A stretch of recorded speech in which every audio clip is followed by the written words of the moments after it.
Ernakulam Vaduthala Lourdes ആശുപത്രിക്ക് സമീപം green garden ലൈനിലെ വാടക വീട്ടിൽ ഒരു കുടുംബത്തിലെ 5 പേരെ മരിച്ച നിലയിൽ കണ്ടെത്തി. തിരുവനന്തപുരം വെളപ്പിൽശാല കാരോട് കനക വിഹാറിൽ ശ്രീകുമാരി, മകൾ അശ്വതിയുടെ കുട്ടികളായ കാർണിവൻ 14 വയസ്സ്, 5 വയസ്സുള്ള കീർത്തിവൻ, 2 വയസ്സുള്ള അക്ഷിത എന്നിവരാണ് മരിച്ചത്.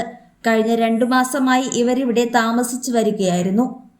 കൊച്ചിയിലെ സ്വകാര്യ ആശുപത്രിയിലെ ചികിത്സാർത്ഥമുള്ള സൗകര്യത്തിനാണ് ഇവർ വെളപ്പിൽശാലയിൽ നിന്നും എറണാകുളത്ത് താമസം തുടങ്ങിയത്.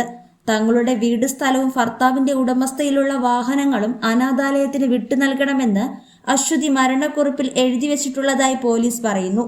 2025 ഫെബ്രുവരിയിൽ വെളപ്പിൽശാലയിലെ സ്വന്തം വീട് വാടകയ്ക്ക് നൽകിയ ശേഷമാണ് ഇവർ എറണാകുളത്തേക്ക് മാറിയത്.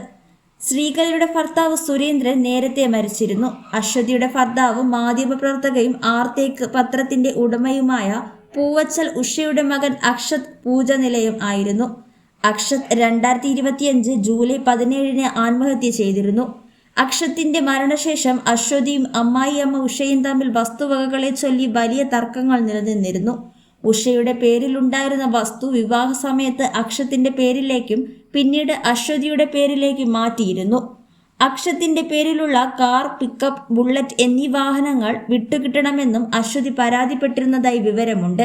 ചികിത്സാപരമായ പ്രയാസങ്ങളോ കുടുംബ പ്രശ്നങ്ങളോ സാമ്പത്തിക പ്രശ്നങ്ങളോ ഇത്തരമൊരു കടുങ്കയിലേക്ക് നയിച്ചതെന്ന് പോലീസ് അന്വേഷിച്ചു വരികയാണ്.